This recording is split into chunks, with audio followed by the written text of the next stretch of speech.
Okay, guys, here we go. Dirty Right Rear podcast, episode 8. This week, myself, Jeremy Boyer, Jeremy Sutton. We got Darryll Dickerson here from Farmington Empire Speedway. You know, all you local guys, here we go. We got the local stuff coming in this week, man. So tune in and listen good, share it all for everybody. But we're going to dig into a lot of stuff with you guys, and kind of part of the reason we started all this to put some people in the seats right here at Farmington. You know, any one person we can put in the seats through this is going to help out big. But we're going to touch base on the schedule. We're going to touch base on all kinds of good stuff on, you know, dig through Darryll and let him vent to us a little bit maybe. And then we're going to dig into him where we can kind of get some juice out of him and some stuff like that. But I guess first off, we can just get rolling with it. And welcome you to the show, Darryll. And this is going to be your second full year, I guess? Full year? Yes, sir. Yeah, I appreciate you guys having us. You know, thank you guys for what you do for the racing community, industry, however you want to put that. But it's real important that we bring in some young fans and things, and these podcasts are sure doing that, you know, so we appreciate that. And yeah, my second year coming up here, and I don't know that I'm any less nervous, to be honest with you guys. So. Well, speaking of that, like so far since you've had it for a good full year, what's your most memorable or your favorite or the best thing you've had that's happened out there since you've got it? Oh, wow. I didn't think you'd stump me that early. Well, I know there's a bunch of the best thing that happened. Forget, but man, the history of Empire Speedway has to be, you know, makes my heart pump a little bit when I think about it. Last night at the banquet, we had our banquet for last year. I got handed an old Empire Speedway, 1974, April of 1974 Empire Speedway program or handout. People would write all the stats, and those people were racers that I watched and that I idolized. And I have a couple of those. My wife got me a couple of those just because when we transitioned the name back to Farmington Empire Speedway, that's been my favorite part because so many people, if you go through the grandstands on any given night, 10 to 15 people tell me how happy they are about the rich history and bringing that back. And I got to talk to the families that started it. I mean, just, it's so amazing. So that's probably the absolute number one thing, just because of the history of racing. The reason that I took a track on was because of my love of that history and everything we've seen. I think that definitely needed done. Number one, somebody's fresh blood taking over the track, and also a new identity because, you know, everybody knows about the history and, you know, what you walked into. So I feel like, you know, changing the name to the Empire, back to Farmington Empire Speedway couldn't have been a better business choice. As, you know, it's been awesome. It just needed a whole fresh start. New identity. It ended in such negativity with racers, owners, everything, kind of the whole spill of everything that kind of happened there at the end. It just kind of was a really crappy deal, and you know, everyone was kind of like, this might be it. I think everybody there that night, was you there that last night? Everybody left there saying we're probably never coming back. Mm-hmm. That was my thought was, I mean, they would have kept a few people there. I mean, honestly, some people just, they have to race there, they have to be here because they can't go anywhere else, and that's cool, you know. Right. I mean, you got to support that, but I mean, there was a lot of people. I know the negativity that night was just rough, and I mean, it would have been it'd have been a bad next year beginning. That was for sure. I was there. I had got asked to do the Hoosier Tire trailer and the parts trailer there.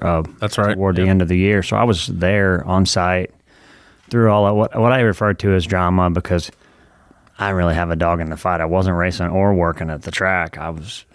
But I'm still a racer, and I mean, I saw things like that unfold, and I said it whenever we had the meeting to tell the staff that we were taking over. You know, the previous owners and myself were all there, and I was like, hey, we need to get past this drama and forget about it. And when I say that, good, bad, ugly, tragedy, any of those things, that stuff's all happened at probably any given track, especially this one. I know that about this one because I've been there for all those years, but they changed the name from Empire Speedway in the beginning because of a tragedy, I believe it was. They thought they couldn't shake it. And anytime a dramatic event happens, I don't know, my opinion is my opinion based on my businesses, but I feel like, you know, you need to change something like that up because that's good business to get a fresh start. And that's what we did. And I don't think that I understood at that time both sides of any of those situations. And I won't say that I condemn or condone, I guess is what I'm saying, any of the sides of a situation like that. Even now, I wasn't really involved in it. But I can definitely see, after running a racetrack for a year, what gets your emotions so out of control that decisions that others will think are off the wall or bad or good or whatever will happen. So to I try not to put my opinion in there because it wasn't my deal, but I definitely think you're exactly right. We need to keep that as short as I can, and ending that as we needed something different, so it was our reputation. Then moving forward, I can either screw it up or I can make it good. I can't blame it on anyone else anymore. Right. So. Well, it's brand new, so I mean, nobody can say, "Man, you've been doing this for years, man. You've been screwing us," or anything like that. So I mean, everything needed a fresh start, and I mean, I'm glad you did it, and I think it's just going to pick up for you as long as you can put up with a lot of it, because I know it's just going to be. I mean, racers are drama. I mean, it's 50-50. You don't know what you're going to get every night, but, I mean, still it's a racetrack and you get to run it and everything, and it's got to be cool shit to do that. So, I mean, that was my next thing. I'll hook on some positive. What's your biggest thing you're looking forward to this next year, since you already got one under your belt? Something that you're just like, man, I can't wait for this, because this puts people in the stands, puts smiles on, get to see the kids and just all kinds of cool shit. So the kids club I'm glad you said that there last. Kids club tailgating events you can't compare that to anything. It's amazing. I remember being one of those kids. Do you remember when they used to throw little footballs? Mm-hmm. We're all similar age. Like homecoming, they would throw footballs in. Right. I remember that, and frisbees, and we tried to bring that back. I'd love to do better. I'm looking forward to trying to do better at that, because with a lot of things going on, I didn't throw frisbees every night. We threw them out a lot, but I didn't throw shirts every night. And I want to get really good at doing that. But when you're fighting staff and all that stuff, sometimes it just falls through the cracks. But when I say fighting staff, I didn't mean I'm fighting staff, but fighting with staffing concerns. Yeah. It's got to be hard out there also. I mean, to get people you can't pay them a bunch of money to come help you. Yeah, it's definitely so it's got to be hard to get enough people. Mostly that, the place is big. I tell everybody all the time. Now, we had, early on last year, someone said, "Hey, I can't do this for this. This is crazy." Well, it started for us. Great employer, very nice, good with people. And I said, I get it. There's absolutely no hard feelings. You're either passionate about keeping this open and, you get enough out of the deal to pay your gas money to show up or something. But, I tried not to be, I don't know, I'm just not the guy to ask everybody to do free things. So I tried not to be that guy that just loaded everybody up with stuff as a volunteer. And I'm not knocking that. There are some fantastic tracks in the Midwest that are mostly volunteer, and they do a good job with that. But this particular track had been used and abused whenever I say that. And I'm not trying to start a fight with any other promoters. It wasn't necessarily one promoter or another. It wasn't necessarily any of their intentions, but it was just so much volunteer, so much everybody felt stuck and obligated, and I had to get away from that somehow. So, we have to help them out with the cost of getting there and stuff, you know what I mean? So we try to do some of those things, and I don't know. It makes it a little more difficult to run a track financially, obviously. So, but I tell people what you said. Hey, you have to love this. You don't show up through this gate as a job. You show up this gate as a volunteer, and if you get some gas money out the deal, it's great. You know what I mean? That's kind of. I didn't take $1. Let's go the reverse of that. I put a lot of dollars in. I didn't take anything, and so you have to love it. You know what I mean? Yeah. Right. Do you have any? I know your first year, you had a lot of people help with doing this, doing that. I know you got people in the pits that help, and people do this. Do you have any new people or anything coming aboard, or any? I don't know the situation on who you have working the track, who you have working your pit steward type guys and all that. Any of these guys, any of them coming back? Are you getting any new people or anything like that? Yeah, a little bit of both. We're still working out some details on all the regular Saturday night positions, because we still got a ways to go working out schedules and stuff. But, when I say regular position, pit steward, things like that. excuse me. We do have, I would like to say, I don't know how many people realize this, but last year, the Buckley family, they prepped our racetrack, and they did a lot of dirt work out there. They did a lot of moving things around and repairing things. I feel like it was 30 years worth of neglect that they were trying to fix in one season, and I feel like the public was a little hard on them because very hard. They didn't agree with this. That was kind of where I was going with it, but I didn't want to get into it too much because I know people just really hounded on them, and I'm like, you got people out there doing this shit for nothing. I mean, trying to fix and repair stuff that at least for a while hasn't been touched, and then you're going to blast on them. And I mean, I get it, you want to complain, but don't go. And I would go out there and talk to them on occasion, and they'd tell me things that you didn't even know. They would go spend their own money when you didn't know, just to keep things running. And they would refuse to let me pay them back for stuff. Yeah, and I hated the negativity towards the Buckley guys on Facebook because the Buckleys are good people.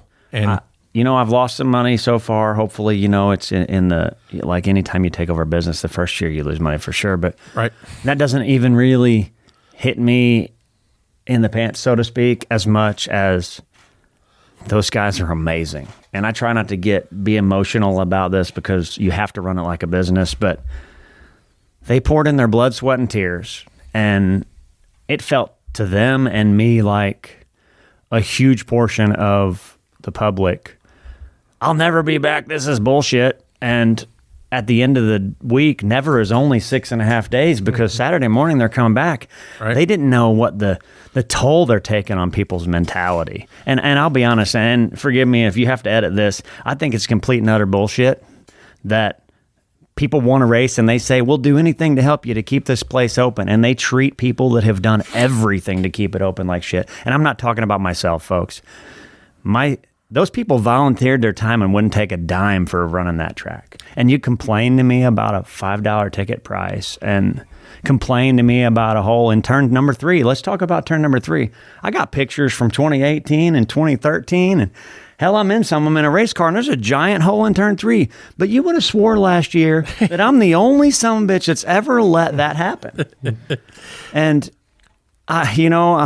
I'm glad that we're doing this on a Sunday after a pretty good banquet, because if you asked me on a Saturday, I couldn't keep my composure. But it's absolutely ridiculous. And people told me whenever I started that don't let 5% of the people run it for 95%. And that's very true without the internet. Yep. Yeah. What the internet does and what text messages and Messenger does on the behind the scenes part. But let's just talk, Facebook for a second. You get one guy that's upset, and it's probably just his opinion in his garage if you didn't have Facebook, but he says something and you get 10 other dipshits, and forgive me if you don't like that, maybe you're the dipshit if you don't like that, but they go on and they give this guy praise and agree with him and shit, and all the normal people. Do you remember in politics when we talked about the silent majority?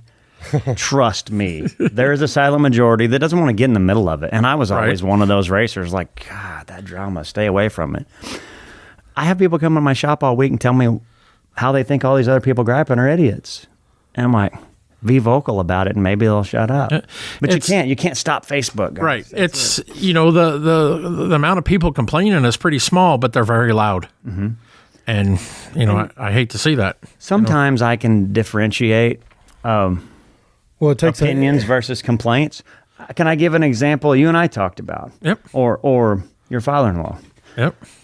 I know you guys, I think it's from a good place, but it's a lot for me to deal with when everybody I know is telling me when to put the sheep's foot on the track. Right. Oh, God. One day I take a video. Sheep's foot. I take a video of, and I only say that because you guys know that a little more intimately. Oh, it's all, friendly conversation, but I take a video of the track whenever they were taking a break. I mean, the guys prepping it are in their 70s. They need a break, for Christ's sake. I'm 44 and I need a break once in a while, And the video didn't have a sheep's foot going around in it yet. And I get a message from Lance like, you need a sheep's foot the hell out of that from daylight to dark. I'm like, man, That's like because I'm screwed up. I made a video of 5 minutes of the wrong 5 minutes of the day. Right. And I know that everybody's passionate about this and they want to try to help.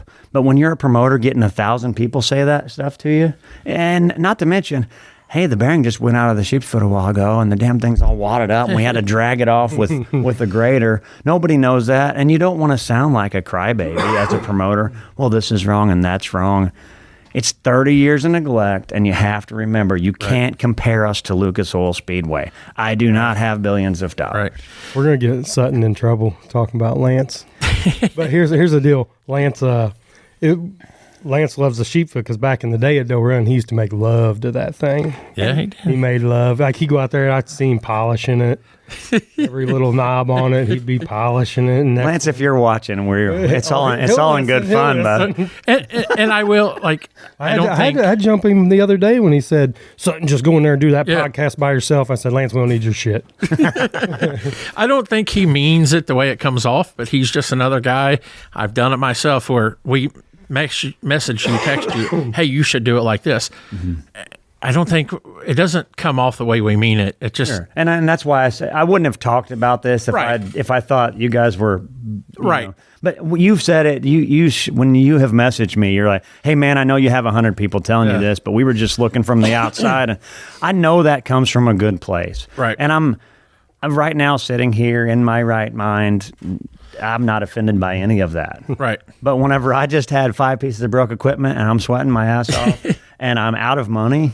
And 17 people say that day on message. I'm like, screw all these people. I mean, right. you know how it is. Everybody, the same thing that they're doing when they're frustrated because they hit a hole and broke a control arm on their modified, or a torsion bar or something on a sprint. It's the same thing. You get but the problem is, it's like anything. And I'm not famous, popular. Hell, I don't even think that many people really like me that much. They're just happy I'm sticking money into the racetrack, but. At the end of the day, people that are on TV or people that are running something, they're the ones that are in the spotlight all the time. So you forget about your own mistakes on your couch, but you see all mine so publicly every Saturday. And it's really easy for, it may be 100 people, but it feels like 2,000. Right. There's just so many opinions. And it doesn't help that my personality... I want to make everyone happy, and that's impossible. And even though that I'm a mature adult, I haven't figured that out completely in my mind yet, that you can't make everybody happy. So I'm always trying.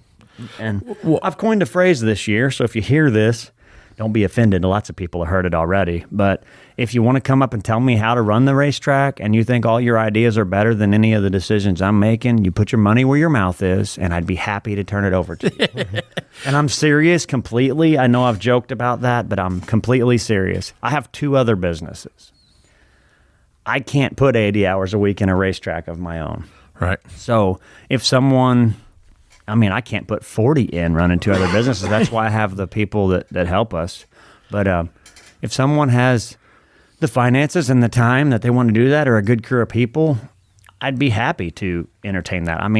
Realistically, I don't want 3 businesses. That wasn't my dream. I wanted to keep a racetrack open. Right. So that's going to be my phrase this year. So to keep it as short as possible, when someone runs up to me in the pits and I'm having a long, hot day, and I say, hey, I don't want to hear it unless you want to put your money where your mouth is, and I keep walking, know that means I'm serious, and put your money where your mouth is if you want to tell me how to do everything. Right. And it's because I can't, and I said this, I feel like I hijacked the mic, sorry. I said that I'm passionate about this, you can tell, right? Earlier, I said on video, there's 100 opinions out there, or 1,000 opinions out there. And they're all different, and you can only use one in any given situation. I write the checks. I got to use my damn opinion. Right.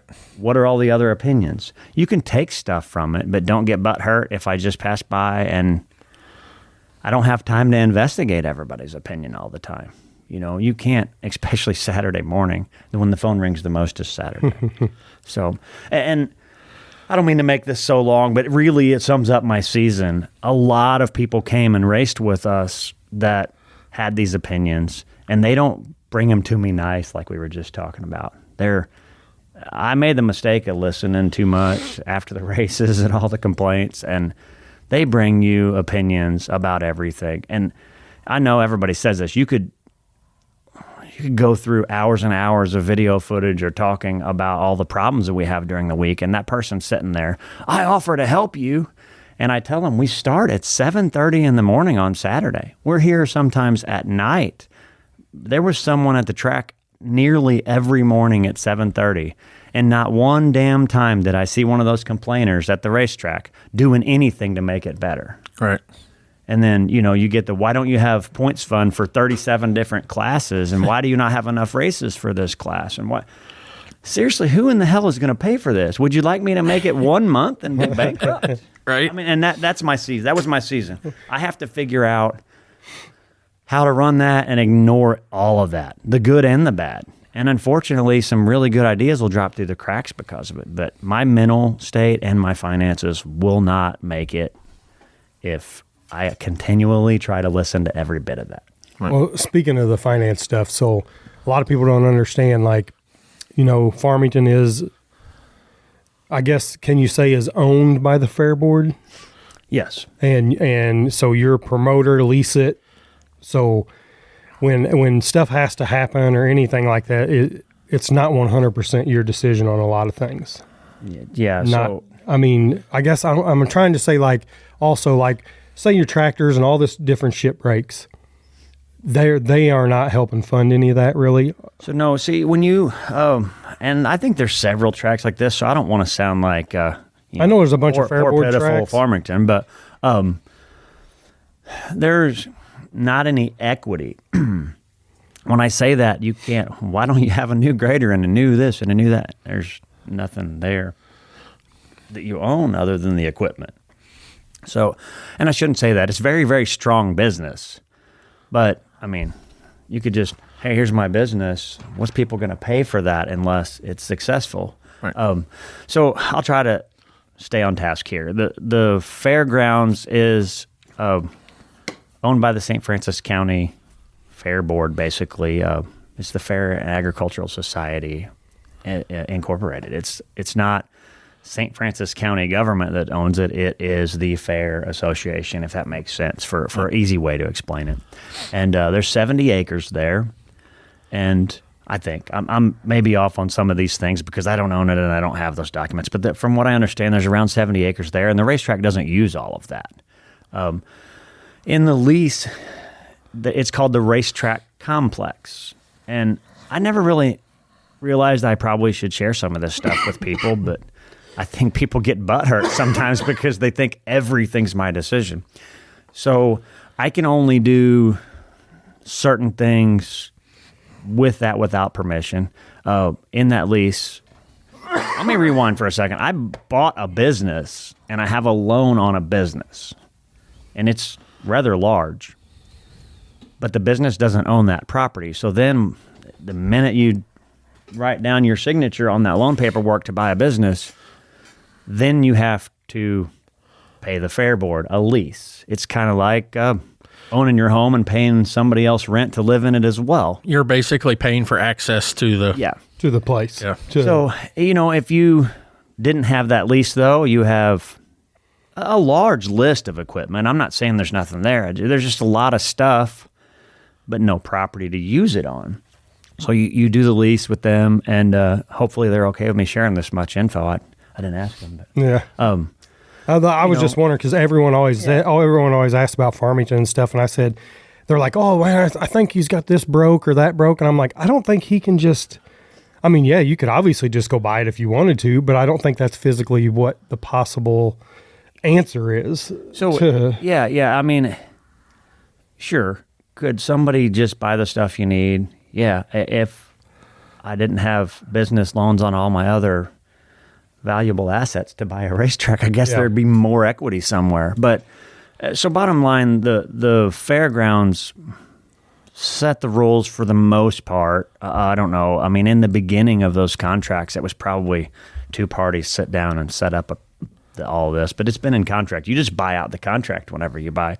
And they're actually not too bad to work with. I mean, it probably sounds horrendous, but usually if we sit down and talk, we can think of a solution for things. But I'll give you an example. Like if I replace some things at the track, I can submit stuff to them and they'll decide whether it's, something that they're required to keep up with. With that being said, they don't, and they've all said this as well as previous promoters and myself, it hasn't been maintained well enough. So they can't. Right. The fair would go bankrupt if they came in and they had to fixed buy everything. I would go bankrupt if I fixed everything right now. Right. It's like anything that you buy, you have to go a little bit at a time. But the fair, like here's an example. The sound system there that doesn't work extremely well a lot of the time is a $26,000 sound system that's a billion years old. And it doesn't belong to the fair board. I don't know if it ever did, but whenever I talked to them about that, they said, that's yours. That's part of the racetrack business. How the hell should I know? I mean, it was there long before any of us were born, maybe. Yeah. It's old. So, I mean, that's not their responsibility. And the grader that's all on my asset list. That sign out by the road is on my asset list, and previous people had an arrangement with the fair to use it part of the time or whatever, but there was no clear-cut instructions there on what to do. So we had to sit down and talk about that, and we're still ironing out those details. Everything that you can do, the signs on the fence, there's so many signs there that the fair board has for sponsorship, and then I'm going to try to get sponsorship. We're there. We have 20 events a year, and they have 4. Right. We're splitting sponsors, it seems like. So there's so many things that seem so easy. If we wanted to go outside this building and sell signs, I'm assuming one person or one family owns it. There you go. It's not that easy. And that's everything about being on the fairgrounds. And that's not a big fair board. Like you hear about some racetracks that are on fairgrounds out and about around the country that have 50 or 60 people on the fair board. I want to say it changes a little bit, 8 to 12 people. So they can't come out there and do anything physically about it any more than I can. Are any of the fair board, say the people on the fair board, are any of them race fans, or do they come out there often or anything like that? There's a couple. There's a couple that are race fans. I always wondered that because I never really knew who was on it or whatever. I always wonder if any of them were actually kind of liked racing and come out there and just kind of got to see a lot of the... If the fair board had 12 members that loved racing, life would be very much easier for all of us. But, and I've talked to them about this, and I get it, man. Who the hell has time to go outside their work and hobbies to find another hobby and be around a racetrack? I get it. I don't expect people to do that. But it doesn't change the fact that if 2 people or 3 people really like the racetrack on the fair board and 2 or 3 people are like, it's okay. I don't care either way. It's a revenue stream. And the other ones are like, we could find something else to do with that for revenue. You're always going to have that bare minimum. It's no one's fault, guys. I get it. If I'm over here trying to make a budget and I could help this over here, but it's going to hurt me, I wouldn't do it either. It's good business, Right. So it's a big struggle. A lot of people don't realize the struggle that goes into that. I know, the fair board has events throughout the year that, rodeos, the fair, truck and tractor pulls, things like that. So when they have an event, no matter what, you can't do anything if you wanted to, could you? No, actually, I'll give you a really good example. I know this already, and I just messed up, but when they have the fair week, I can't have anything at all that week. I get access to the buildings and my things that I have there during that week if I need to go by there. And generally, I go by and lock some things up and tidy it up because there's a lot of people that just roam the whole, yeah. But so I get to go there and do some maintenance or work on things. But like most of the pits gets used as parking and for horse trailers and what have you. So that week, the example I was talking about, I made the schedule and I was just going through dates. And this year, the fair is on the same week as Outlaws at Peevely, one of them. And I always schedule a practice on Thursday, last year we did. We were trying to do that this year in case guys come into town for the Outlaws, want to just shake a car down that they had to completely rework or something. And I put it on the schedule and they were like, hey, that's the fair week. So I can't put long story short, I can't put anything on those times. Right. And that's contracted. I'm not the least bit upset about that. I knew that was that way. Right. The public needs to know, though, when they're like, why aren't you putting something this time, or why aren't you that? There's always a reason for stuff. Right. I know when I first seen the schedule, which we'll cover here shortly, I see June 14th not running sprint cars. And I'm like, what the heck is Darryll doing not running sprint cars on June 14th? Like, I'm searching schedules, there's no outlaw code, there's nothing. I'm like, what the heck? And then IRA schedule comes out, and I'm like, hey, I get it now. Josh Carroll got started kind of late, I guess, because they were doing I can only assume is doing those things myself in the past. They were working on contract details or something. I haven't talked to Josh at all. I've talked to some of the people from Peevely, just basic conversation, and they were still, ironing out the details of that transfer, and they hadn't released a schedule. And that's tough for me. I feel like Peevely's in a little better place for a longer term than we are right now. I mean, I've only been doing this 1 year, and Ray Marler, 28 years or something like that in the same place.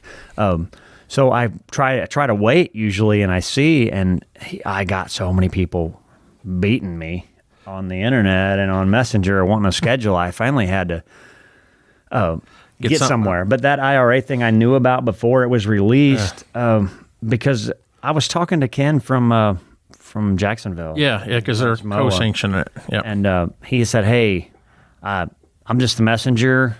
I just want to leave this out there for you. This is happening on the 14th. And I was like, I think that I could be way wrong. Maybe I shouldn't even say numbers, but that pays out more than a regular week show. I thought it was like $4,000 or something. Yeah. And I think to myself, as a racer, if I'm racing somewhere for points, and I'm like, man, I would like to go to some of this cool stuff that's coming to town, but I don't want to lose my points. Right. Some guys are going to say, yeah, man, let those guys go, and it'll be easier for me to stay here and get points. But other guys are going to say, that damn promoter hijacked me over points.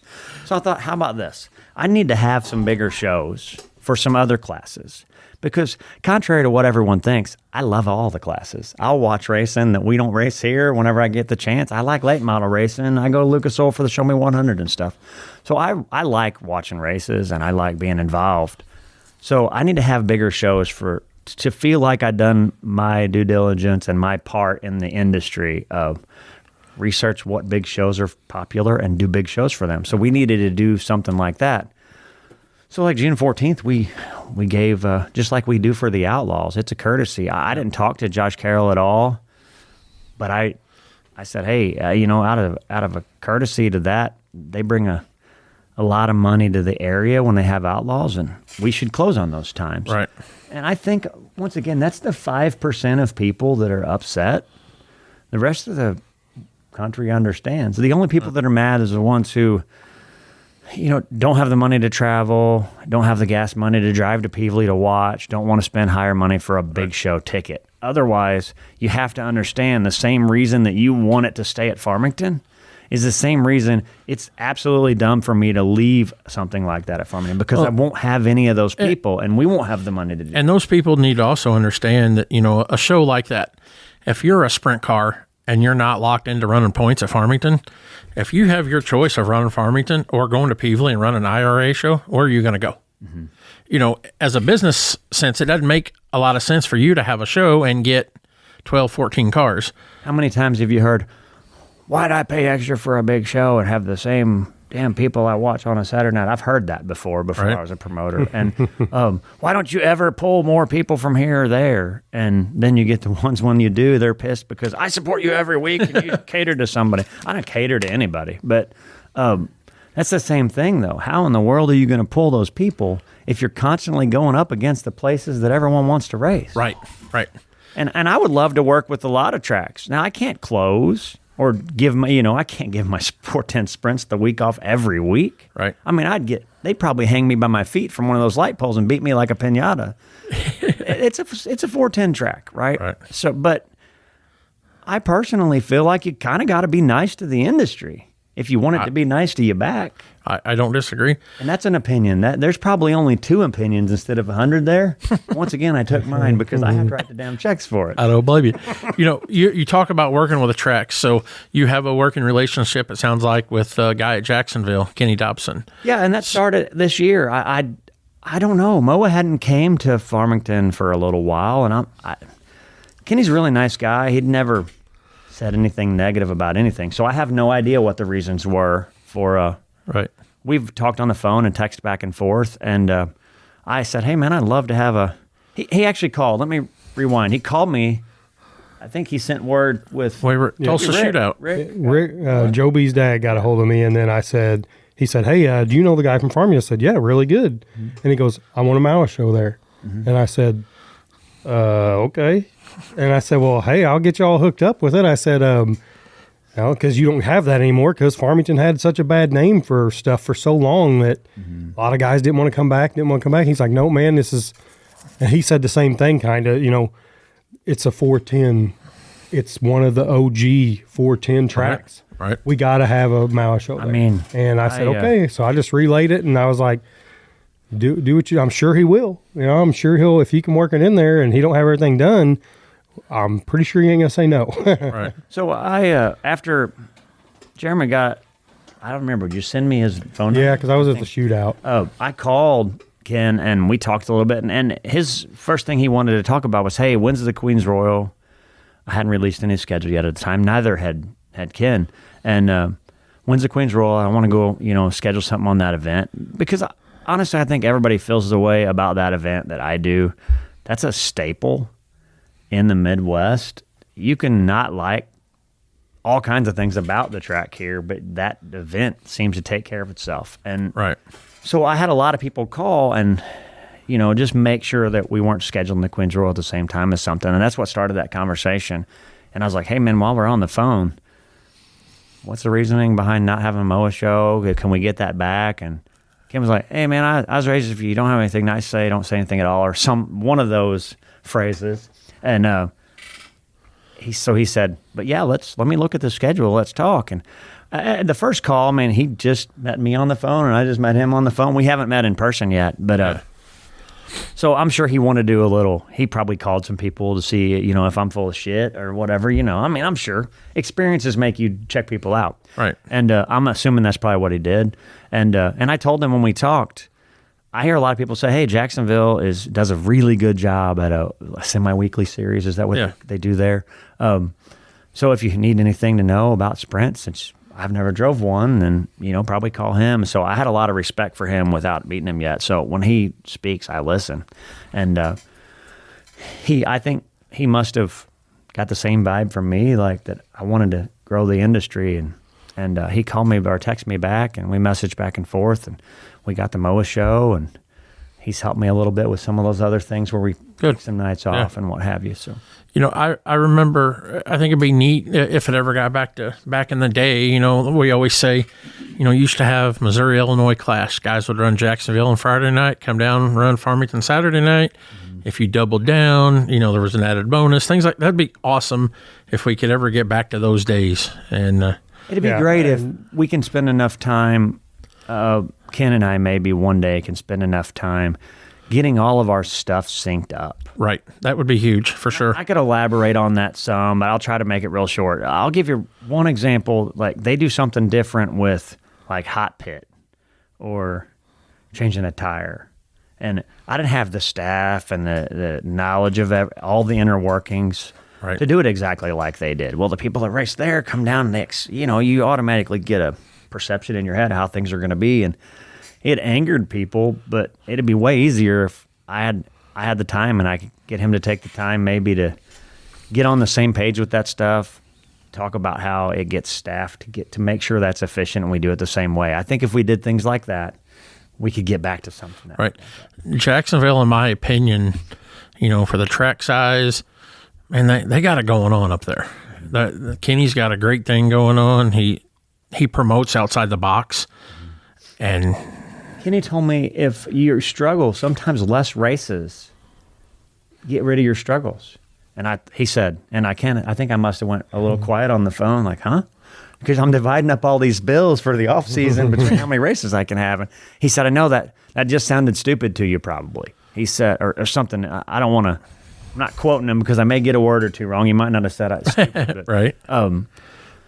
He said, but people will long for racing.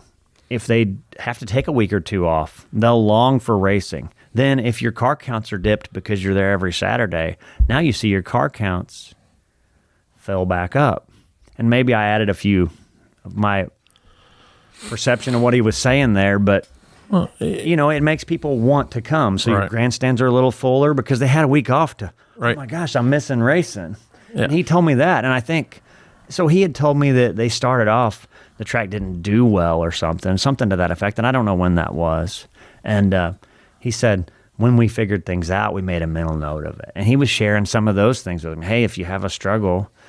But I also told him, hey, I gauge everything off of like car counts and stuff. And I think we had the best car counts in sprint cars this year we have in 20 years. Yeah.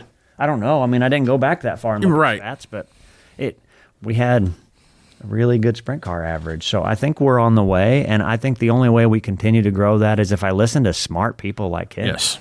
Yep. You know what I mean? He's done it. Why wouldn't I listen? I should be like, shut my mouth and listen to everything he says. So right. Yeah, he's actually, we've talked to him a little bit. He's going to come on with us close to race season, so we're going to get to pick his brain a little bit there as well. So I'm looking forward to that. I'll have to reach out to him. I'd like to meet him in person. Yeah, if he comes down for this, or are you guys going to him? I think we talked doing it via Zoom, but I think personally it'd be a great idea to get you and him together and try to get a working relationship going there. It seemed like everything that people didn't like about what I was doing, they did like what he was doing. So only an intelligent move to listen to that. You know what I mean? It might make my life easier. One thing we kind of touched on, we kind of got off topic there. Jeremy asked a question about, track prep people is who's doing track prep for you this year? Yeah, I'm sorry. I got off track there. So I had talked, you guys remember Jeff Zimmerman from doing the track before? Yep. I believe I'm correct on this. He did it for 13 years. Yes. He had reached out, and I didn't reach out to him because whenever the Buckleys came in, they said, "We if you buy this, we're going to help you run the dirt work and the track prep." And I didn't have any extra money for anything, so volunteer was absolutely great in that spot. Those guys were behind me before I ever signed paperwork, and that's what we did. I didn't reach out to Jeff because I already had someone that was going to do it, and I just guess I assumed that was going to be a paycheck that I didn't have the money for at the time.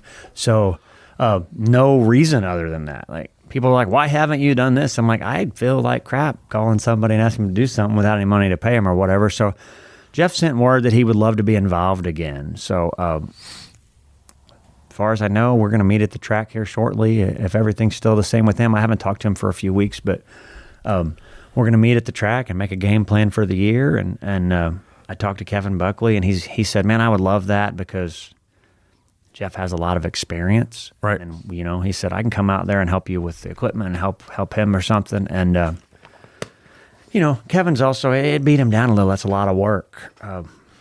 And anyway, Jeff should be our guy. He said he's a night owl. He likes to go at night and get water in the track. And, I think he might be addicted to this stuff because if he did it for 13 years and he wants to come do it again, he might just be addicted. But yeah, I had heard that he was coming back, and I think that's a good. And I you hear all kinds of rumors. I'm sitting in my shop and I get told rumors that he's not hot and all this. I'm like, he's a respectful dude. I don't think that there's anything changed there because we haven't talked in a couple of weeks. We were both busy, but yeah, just squash those rumors. I wouldn't believe them until you hear it from somebody's mouth. But Jeff is he's a great guy. Yeah. I remember standing there looking at the track surface before races, watching him go around and around on the tractor, and just like the Buckleys did last year. I mean, those guys are really, really passionate about what they do. Yeah. Do we have any other staff changes coming on? Flagman, corner flagman, anything like that your average person would see? Who is a flagman out there these days? Scott Jarrett's the main Jarrett? flagman. Yeah. Holy okay. cow. Well, see, because Scott coming back? Yeah. Because I had heard otherwise, so I'm glad. I thought Scotty Rocket did a good job keeping the show moving. I didn't know he was a flagman. I'm going to have to talk shit on him more now, I guess. Yeah. Yep. That position is, I don't really know how to explain it. It's kind of like anything when you're in the public. People will scream stupid stuff at you from the stands, and they'll scream nice stuff at you. You just got to have thick skin maybe. But Scott does a good job, in my opinion. And if you're going to, I'm the kind of guy that wants to describe everything and probably talk too much. You guys will have to edit half of what I'm saying out. But I always want to address you like anything, any of our positions, somebody thinks somebody else should do it, right? So you have to blow all that noise away. And I think Scott did a good job at making a call and sticking with the call. Yep.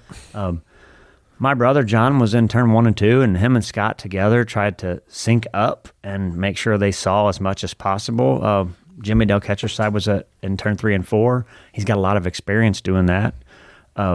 Those guys, at this point, nothing's changed right there. I really would like to hire another experienced flagman. And please, anyone who's watching, if you flagged for your cousin for him to go to the bathroom for 3 minutes one night in some other state, I need an experienced flagman that can communicate with flagmen and I can trust.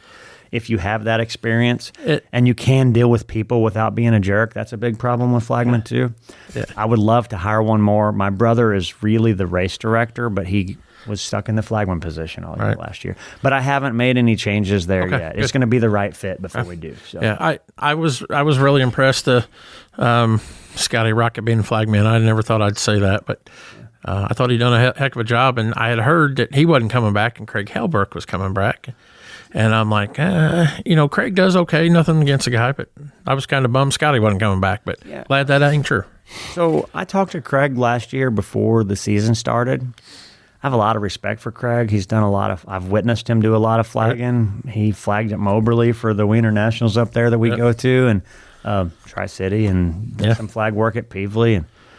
And I've always had, he's really good. He takes pictures with the kids and all that. Craig's great for the sport.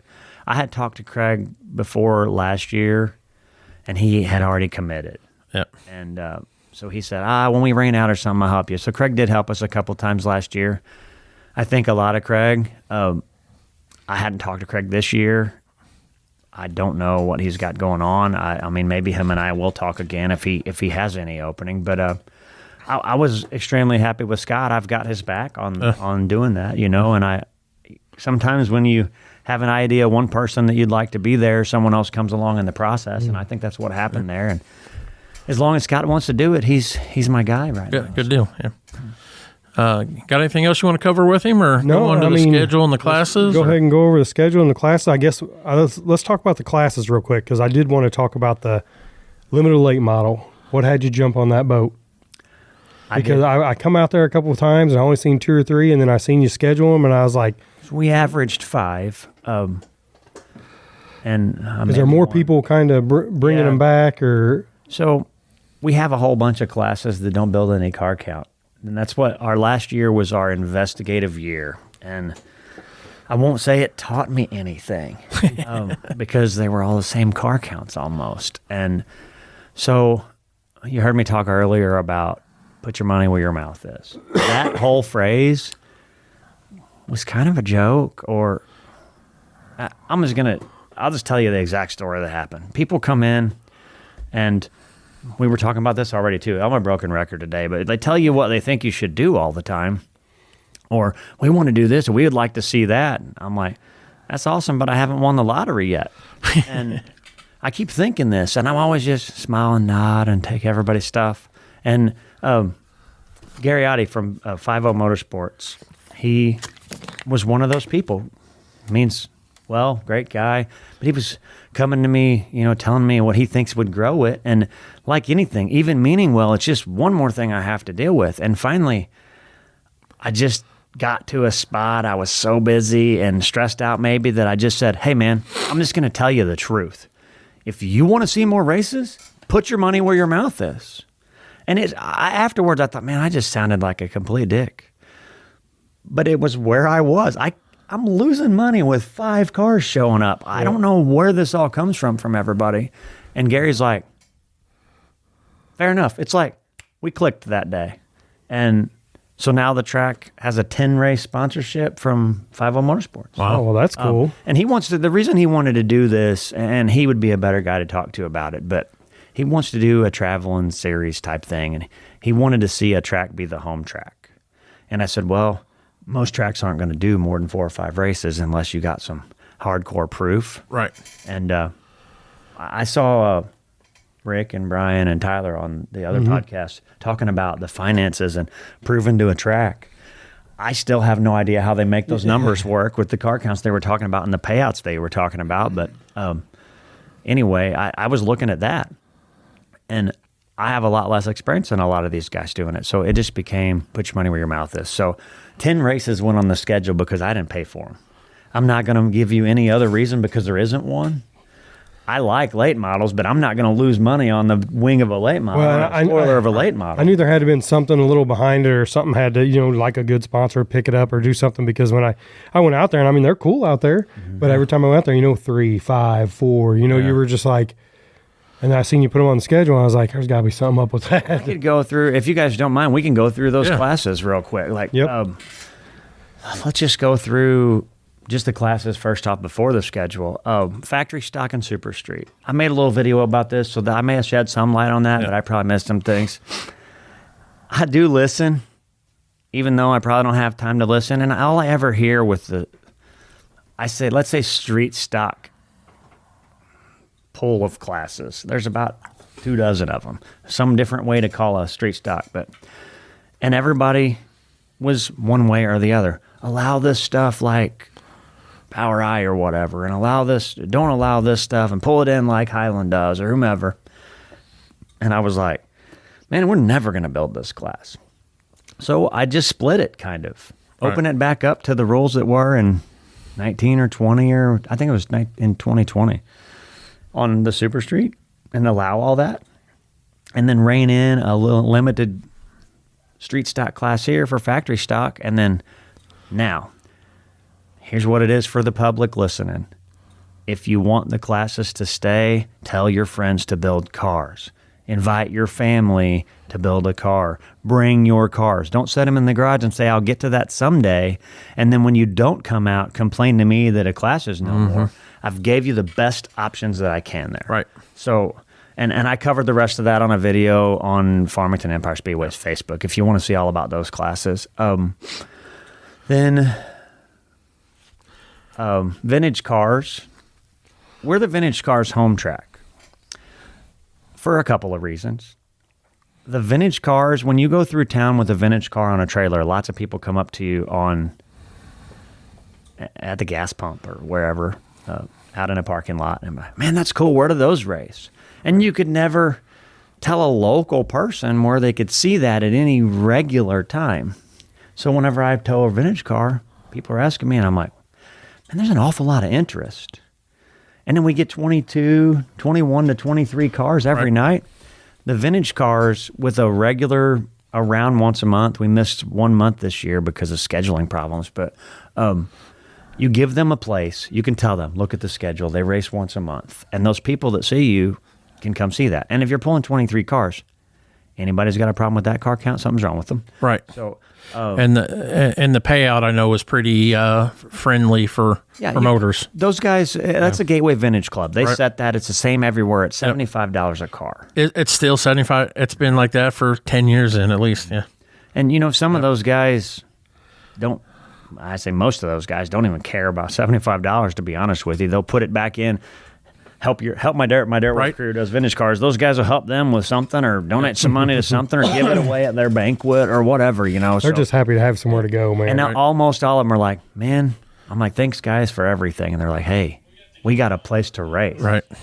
And it's just it's a necessary thing. I mean, that's just great for the community, and people want to see all those drivers from the past that are still driving out there that they watched in the classes that they see every week back in the day. Yeah. What am I missing here? So I do want to touch a little on mod lights.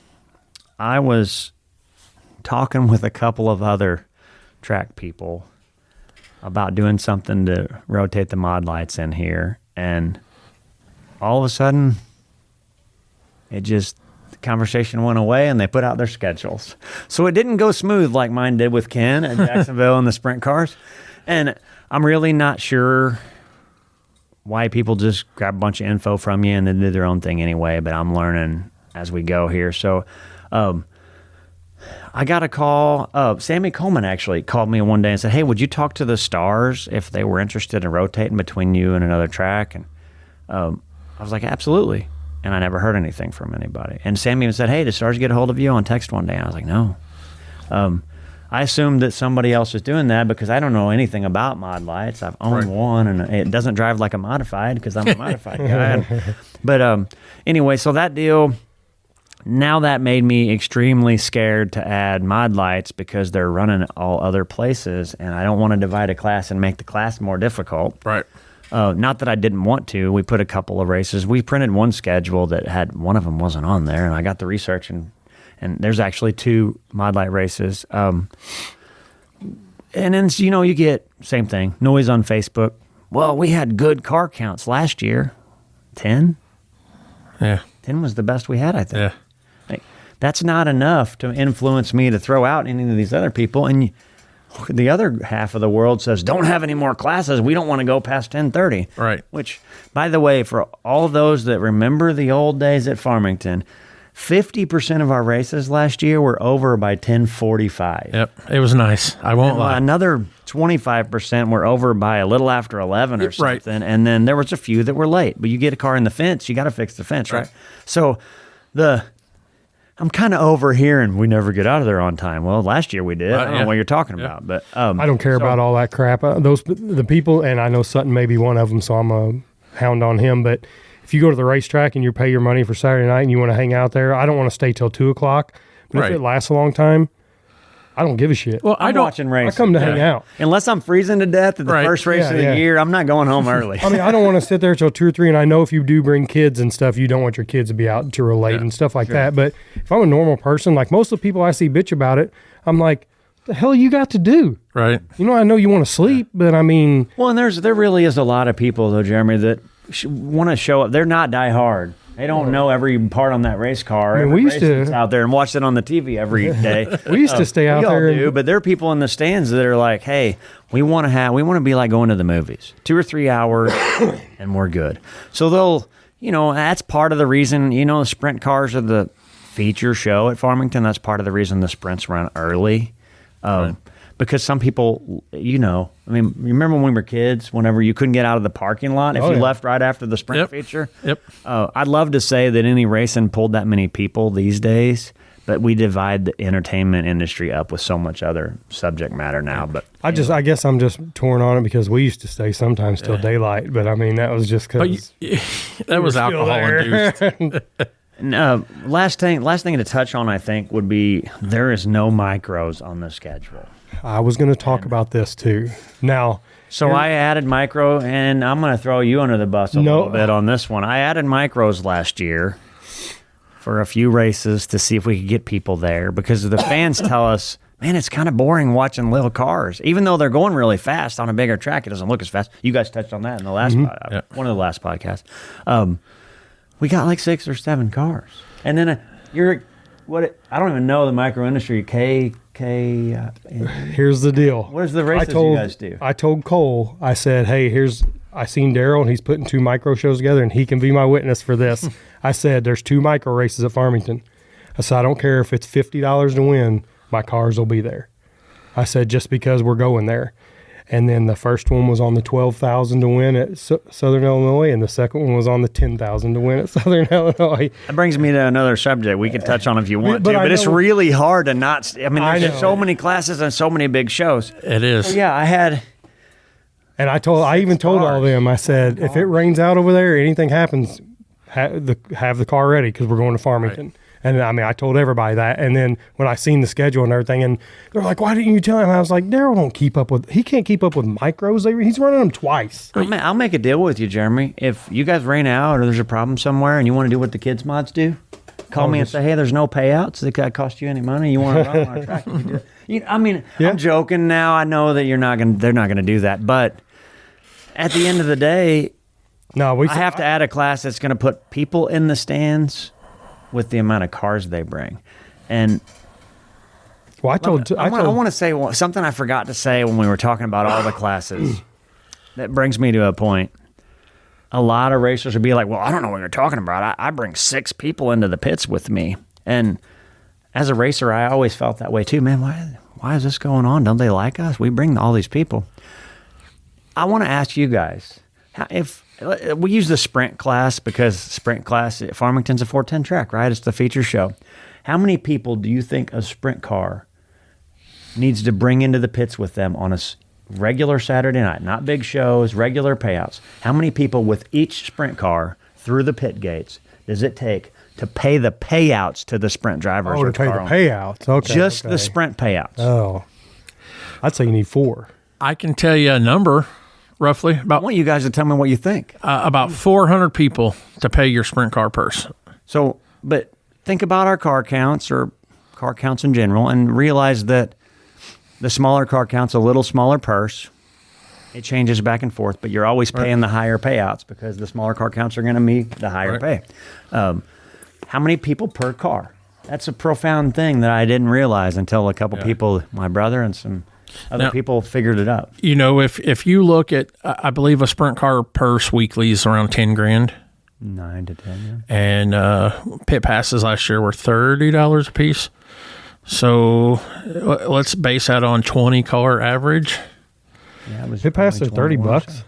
Last year they were. They're 35. I was going to say you're the only place still doing $30. We had to. We were stupid. We like to lose more money. Oh man, how many people complain about that? But I say all that. Yeah.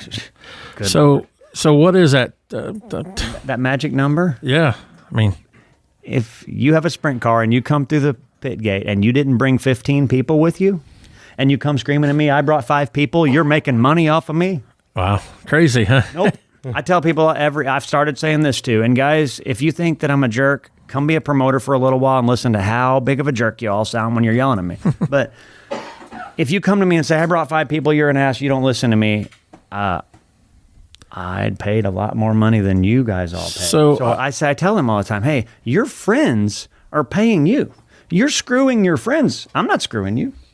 If you didn't bring 15 people, you didn't pay your portion of the payout. Stop blaming the track for everything. That's crazy. I mean, I've never. It's a lot more than I thought it was. And I say that because that's very profound. Right. So what do you got? What is it to make the show like 250. It's 225. It was 225? 200 before we took over, and we moved it up to 250 because I thought, man, the racer in me wanted a raise, for everybody. And we thought, we'll start with the sprints. They hadn't had one in a while.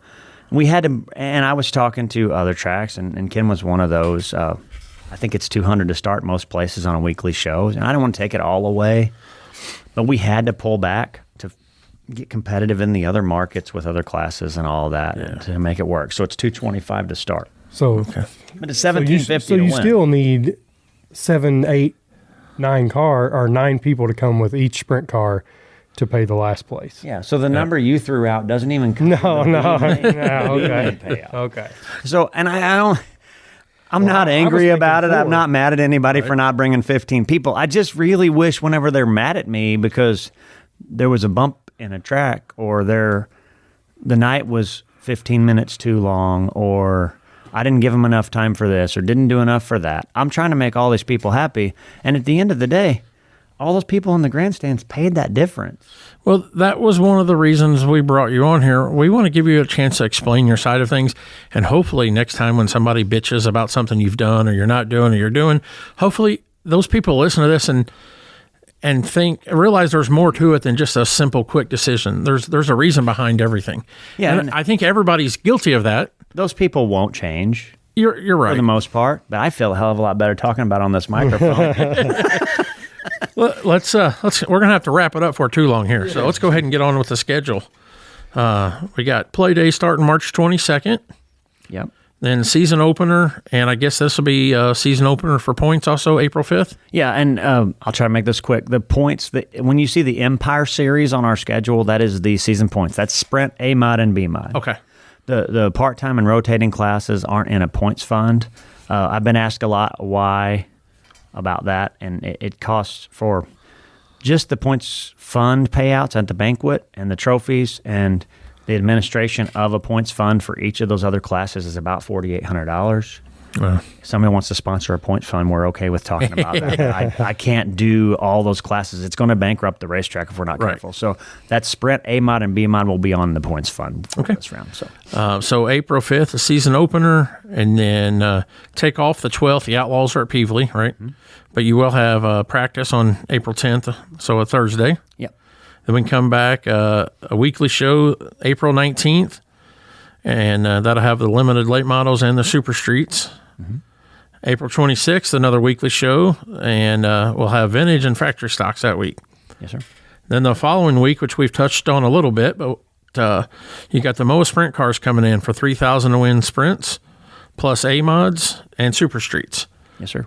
So that'll be a fun time. There could easily be 40 plus cars in the pits that night. That'd be great. Get a lot of sprint cars, put on a heck of a show there.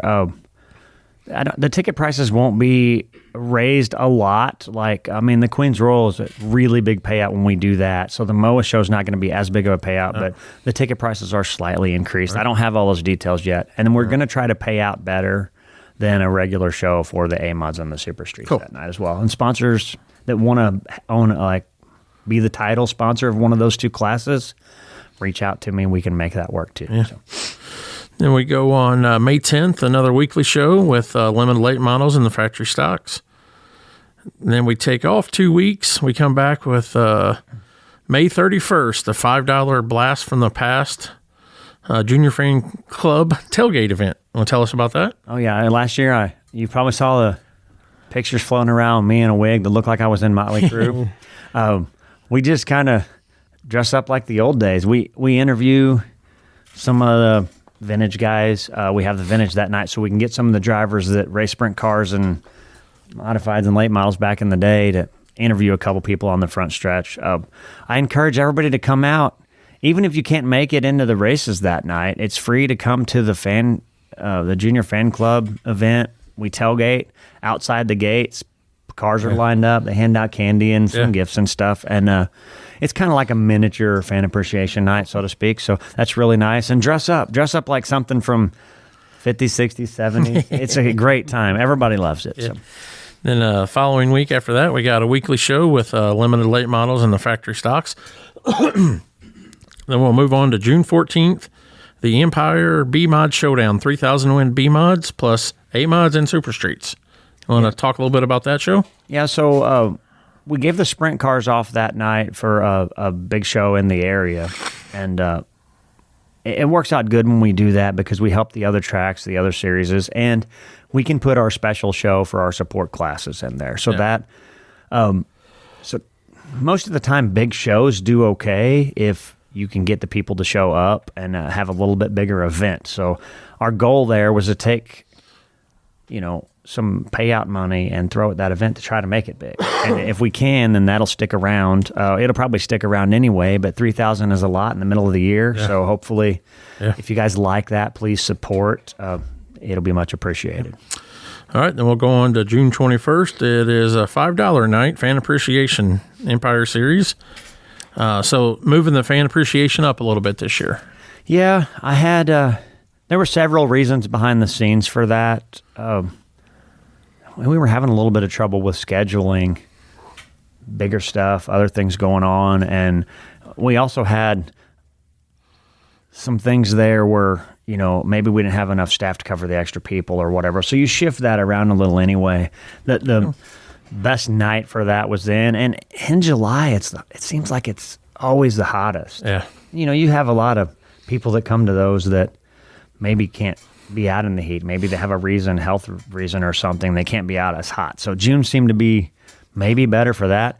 But last year, our fan appreciation night was the largest attendance of the year in the grandstands. It was really good. So we love that and we appreciate it all. And the drivers, practically beat the gate down to come in to meet all the fans. So they like it as much as the fans do. Yeah, that's a fun event for sure. I even enjoy it as an adult. I go down there every time I'm there and get to mingle with people, which I can do that anytime, but it's fun when there's 1,000 people down there on the track. It's always fun. Mm-hmm. So we'll go on to June 28th, a weekly show with Super Streets and vintage cars. Then we take off around the 4th of July, come back with July 12th. A weekly show, July 19th, a weekly show. July 26th, a weekly show. Oh, July 19th. You better mention the Mod Lights, son. Skipped them.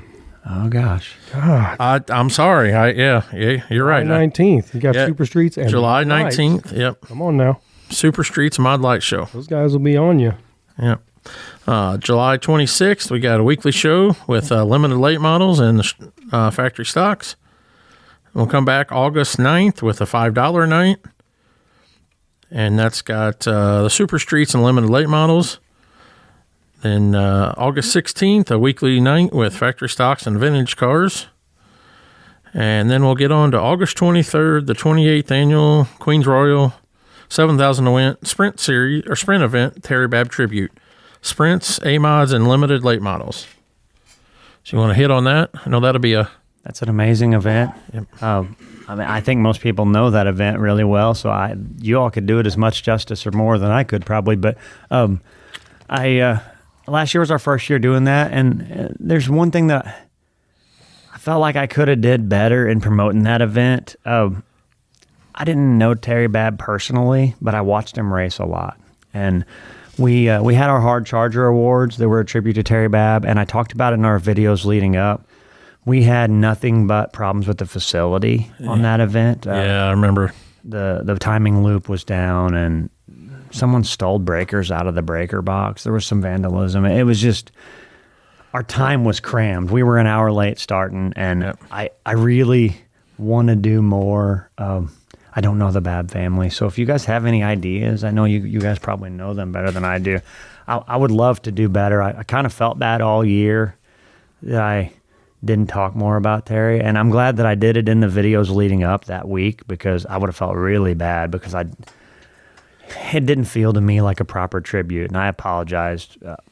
I got overwhelmed, honestly, and I didn't really know how to make a good statement about that. But anyway, back to, I don't want to get off base there, but yes, we'd love to have the Babb family.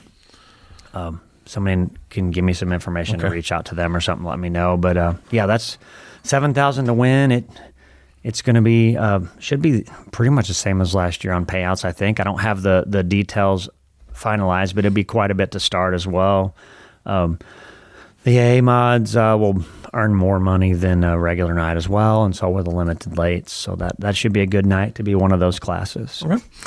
Then we'll move on to September 6th, and another big show, the Mega Mod Show, 3,000 to win, 1,000 to win B mods, and 800 to win mod lights. This was we wanted to do those big shows when we don't have, we have a slot for it, I guess. Do a bigger show for someone else, and that was that.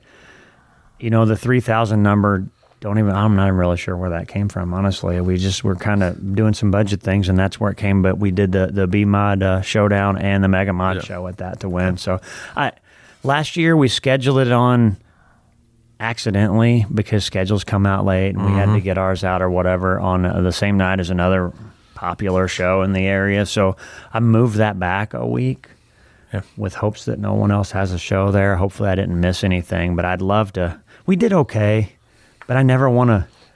I mean, if you take something from the other track, you're a jerk. If they take everything from you, you lose money. There's really no win if you double schedule things. So I tried not to do that as much as I could, and that was why that landed on that date. So I remember that ended up being, I went last year, and I remember that ended up being a good show. Did Chaston Bowen win? Do you remember? I don't. Oh my, I'm going to get my weeks messed up. I remember, I think that's the week Tim Nash started at the back, run up to second.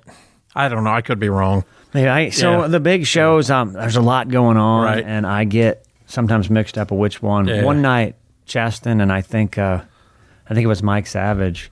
Like, it was a photo finish, and I think that was the Queens Royal though, because we had cameras in the window, video in it, because the loop went down, and we wanted to double check ourselves. And I snapped a screenshot of that bumper with. But there was a few shows that were like that. It was really good racing. So then we'll go on to September 13th, the weekly show with the Super Streets.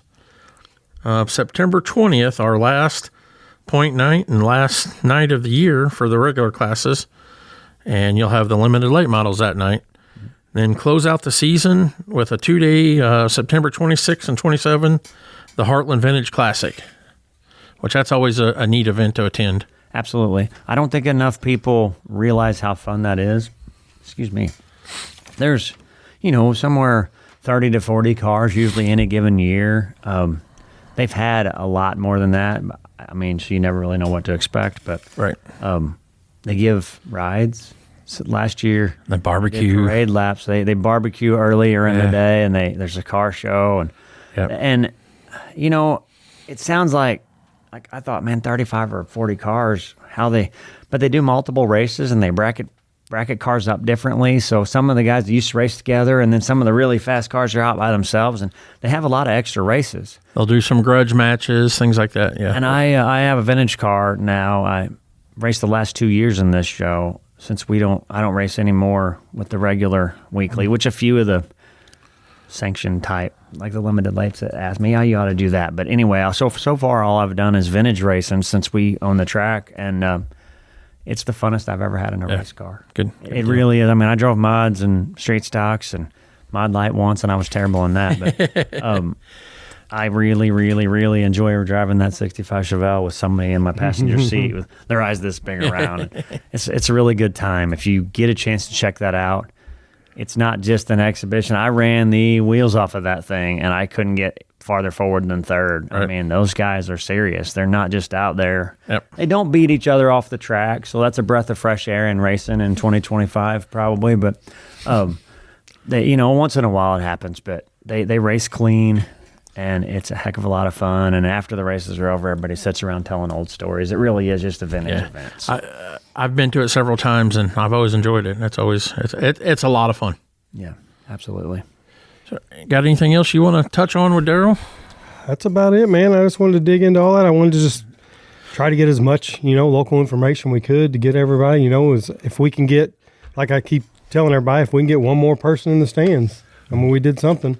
So, as much as we can do to get, kind of help, Farmington and promote it and just everything going good with it and put people in the stands, maybe get some people to get some cars out there and get some people back. And, I'm just looking forward to the day we can roll back up Queens Royal, sit out in the parking lot and wonder who's coming.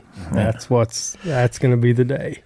I was really excited to see the Travelers last year. There were a lot of people that hadn't been here or maybe been here once or something. And that was really cool to watch, trying to figure out whose number or whatever, right. Yeah. Looking at it from across there. And then when you get close enough, you see a sponsor or something, you know who it is. But that was pretty cool. I do have something we talked about a little before we started, and I maybe should talk about that more, but I think the industry needs to hear from a promoter that's very early, that used to be just a racer like the rest of them, that doesn't have any more money. I don't have any more money than any of the racers, maybe less than a lot of them. So we're trying to do this. And I can tell you what, if you out there, audience, I guess that's what we'll call it, watching, want to do something to help your love, I guess that's how I describe mine, my passion and love for racing. When you go to the track and you don't like something, if you can't tell by talking to me that I'm passionate and I want to try to figure out what the right decision is, then I'm doing a bad job, I guess. But when you go out to the track and you don't like something, just go home and don't go back if you don't want to.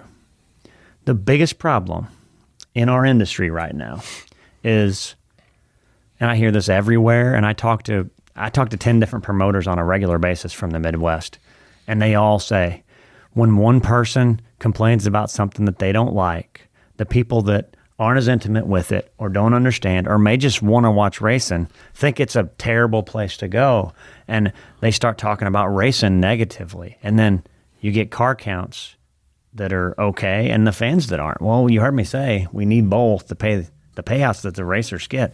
So if you go to the races and you don't like something, how about this? You don't have to go. You don't have to pull out on the racetrack.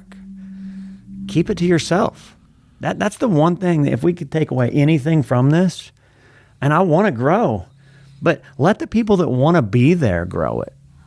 If you don't want to be there and you don't like it, don't be the one that grows it, because that's killing racing. And I see it. I saw it before I was a promoter, and I see it even more now. And it's funny because if you talk to I've talked to almost all the promoters over the years at the track that we promote now, and the same names come up. I'd kick out this one, and I'm not going to go into that list on this microphone, but because I'm trying not to be a jerk, and apparently those people that are on that list are jerks. Like if 4 or 5 promoters have said they did nothing but cause problems and drama and people negative opinions about a racetrack. Yeah. If I could get anything out of any of this at all, I'd be just pleased. If you want to see racing in our community for years and years to come, if you ain't got something nice to say, don't say a damn thing, please. Yeah. Well said. Yep. Well said. Definitely. I think we'll call it a wrap on that on the episode 8 here with Darryll. And we got a special guest here. We're going to pull up Roger Pulley and do a little chit-chat with him a little bit. But thank you for coming on, Darryll. You guys, appreciate it. And me personally, I'd like to get you back on after the season, recap the season, and go from there. See if I had a nervous breakdown? Yep. No, thank you, guys. I appreciate it. And hopefully this will be my passion forever. But I really like dealing with stuff, and I like this. This is great. So. I told you, it's a lot of fun. You could easily sit here and talk for hours. And there's nobody over there yelling at me while I'm venting, so it's kind of nice. All right. Thanks for coming on, Darryll. Thank you. Thank Appreciate you, it. man. Yep. All right. We're back here on the Dirty Right Rear podcast. We got a new guest with us, Roger Pulley, the famous Roger Pulley. One and only. The ultimate fan. Yeah. Tell us about yourself, Roger. Well, as far as racing, I got interested in racing when I was a teenager. My uncle, Darryll Pulley, he always had race cars, and he built engines, and Dale Riesinger was his son-in-law, and Junior Guile was a car that he took care of, and that was when I got interested in racing. I would come up there probably a couple times a month. I lived in Centerville, a little town, so didn't make it up real often. But I got interested in racing there, and then, of course, I was racing motorcycles at the time. Darryll was trying to get me to have a race car, but thankfully I didn't do that. But anyway, I have a wife, Debbie, and 3 daughters, and about 14 grandkids, so that keeps me busy. Holy cow. And you how many years was you announcer out at Empire? Over the years, I know you've had several stints. Yeah, and I went blank on his name. He couldn't get down the steps. You got his information. Chuck Kernan? No. Couldn't walk down to the... Jeff Mills? Jeff Mills. Yeah, okay. Yes. Jeff didn't want to walk up and down those steps to interview the drivers. Okay. And nobody wanted to do it, and I said, well, I'll do it. I didn't realize it was more of a deal than I thought it was. And then I got to where I started going up there and helping Jeff. And then if they had any interviews down on the track, I'd go down and do them. And then when Chuck Kernan came on, why he and I, we enjoyed ourselves. We were a pretty good duel, I thought. And of course, I've done it by myself up there too, but I enjoyed doing it with Chuck and stuff. And now, the last several years, I've just done like mostly the Wall of Fames. I've done the Tim Montgomery and different ones. Right. Now, I think what people enjoy a lot of you is all your behind the scenes and your pit pictures. Mm-hmm. That's something I want to talk to you about. You've caught a lot of good memories, a lot of kids growing up. What's your favorite part about that? What do you enjoy about capturing that stuff? Well, oddly enough, one of my main goals, other than to enrich the race experience for people, is taking pictures of the guys that might be in a little older years, or unfortunately like Terry Babb that passed on early. But I love it that I have pictures of them that I can put on there and show people and just remind them not only of the future in racing and the present, but also the past. Yeah. that's one of the things I look forward to every Sunday. If I don't go, like I can kind of see how the night went for a lot of people, just judging by your photo pictures. Yeah, I think I like more of the in the pit pictures where you get where guys are standing in their trailers. You see what they're doing. You see they got their kind of the family pictures they got going. You'll see them with their boy. You'll see them with this or whatever. I think a lot of people enjoy that aspect of it too, where everybody can go out there and see the pictures on the track, see the pictures on the track. But I mean, I know you'll have a father and son team, or you'll have this, and you'll see all that behind the scenes cool pictures, even people acting stupid or doing this or doing that or whatever. But I think people enjoy those type of pictures a lot because you get to see, mostly say the people that can't afford to always go in the pits or do anything like that, and they get to see behind the scenes of not just the cars on the track or whatever, and they can be like, oh man, that's this guy or whoever, and then they kind of have a relationship of, oh, that's his kid, and they just they get to see a lot more stuff than what they would normally not get to see because they can't go in the pits all the time or something like that. Yeah. And I know you do a lot of traveling on Friday nights. You go to Jacksonville probably twice a month or so. Shows last year. One show I'm glad I did miss, the sprint car that some people, the gentleman was killed at. It went right through where I stand at Jacksonville. I know Trevin Littleton told me that he wasn't on the track, but he could see the wheels, where the wheels had spun up through there, and he said he just got all kind of shook up a little bit. He said, man, they went right through where you stand. Yeah. But Jacksonville has changed that, and there's not really a chance of that happening anymore. Yeah. And really, the guy went past where I was, but then he got going around and then came back. So they thought they had it covered, but it was just a freak accident. I mean, that's unfortunately that stuff happens. But I enjoy Jacksonville. Yeah. Another thing I want to touch with you about is you do a ton of behind the scenes. Contacting drivers, to try to get them down to Farmington. Tell us a little bit about that. I know you and I have worked on the Queens Royal together numerous times with Jeff Watson, back when Eddie Lewis was still alive, man. Between us four, we used to pound those drivers. So tell us what you enjoy about that.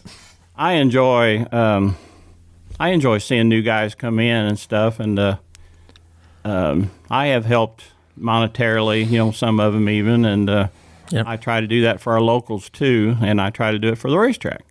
But I'm not a rich man, so that's not, especially now, my pay's about in half since I'm Social Security, but that's a pay cut.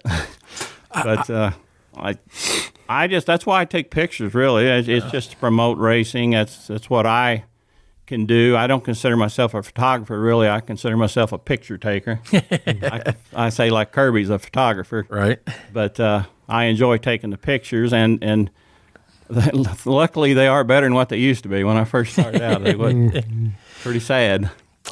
Last week we had one of the IRA guys on, and Lauren Kelly, and Scotty Thiel runs that series, and I told a story about how you and I both have worked Scotty Thiel for. How long did it take us to get him down here? 3 years of trying? I don't know.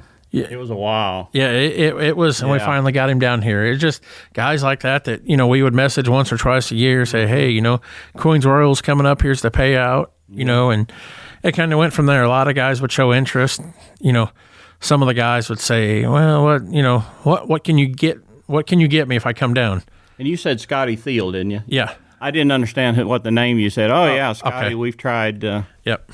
And I noticed he's doing good down in Volusia. Yeah, he done really well this weekend. I'm glad for him. It just sucks. Some of those guys, I know they're like, I'm never coming back, man. And I'm like, why not? Well, 9 years ago when this happened, and I'm like, Jesus Christ, man, come on. Yeah. 9 years ago, man.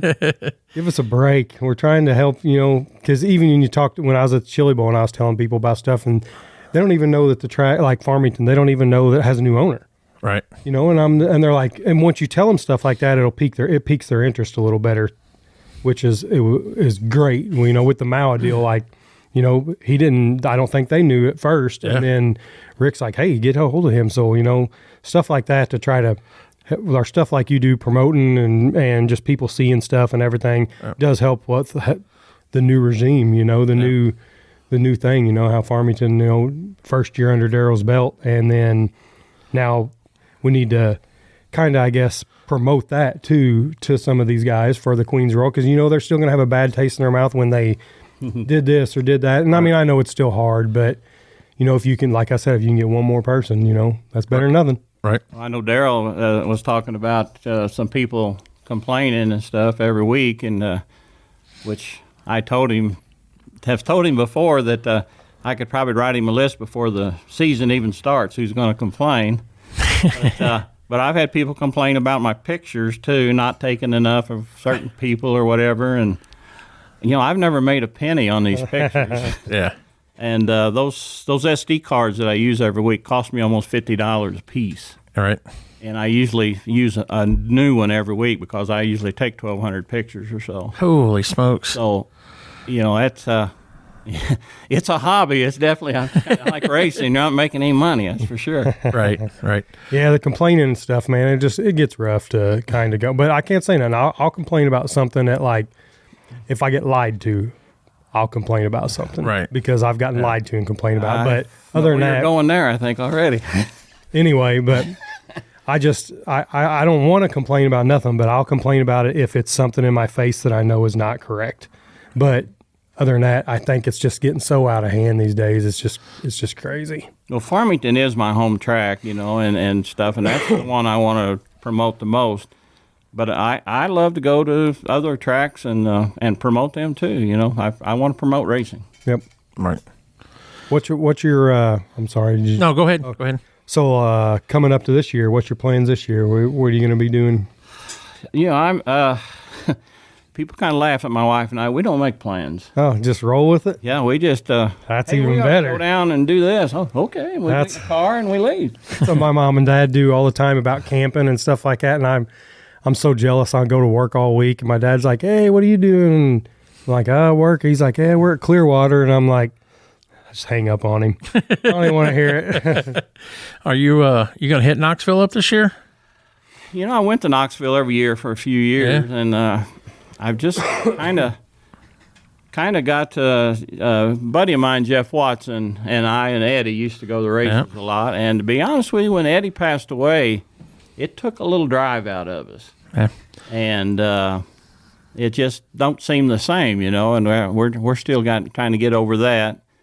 But Jeff is still very much a part of racing at Farmington, He helps Peanuts Campbell a lot. Yeah, Jeff is a guy that not many people know what he's done over the years to help drivers and the track, and but in my eyes, you're the same way. A lot of people don't realize what you do behind the scenes every week, or to make the show successful out there. Yeah, well, that's my goal. I got paid one time for a video I did, and I didn't know the guy paid me. I felt my pocket. Like somebody pulled it, and it was Howard Moore's dad. So oh, yeah, okay. And I said, hey, cut that out, like that. And then later on, I reached in my pocket, and there was $50 in there. So I guess I can't say that I've never made any money, but I didn't charge the man. But I guess Peanuts Campbell's, he's still supplying a car out there. Who's driving that? Brad Bowden from he's going to be doing it all this year. Mississippi. Is he going to run weekly at Farmington? Yeah. Good. He impressed me in that car last year. Never getting in a 410 and come out and run fourth at the Queen's Royal or something. He ran good down at West Memphis, the Outlaws. Yeah, ran good down there. So he's a good guy, good driver. Yeah.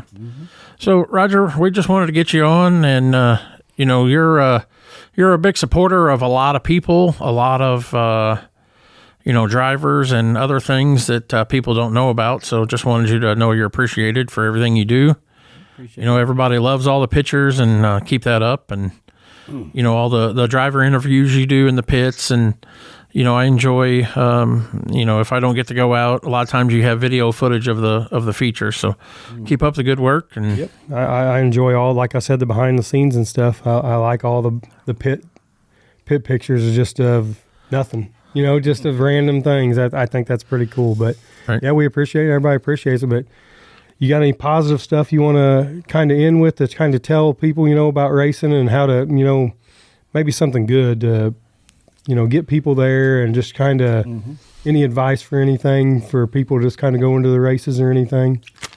Well, the main thing to me about racing is to get somebody to root for.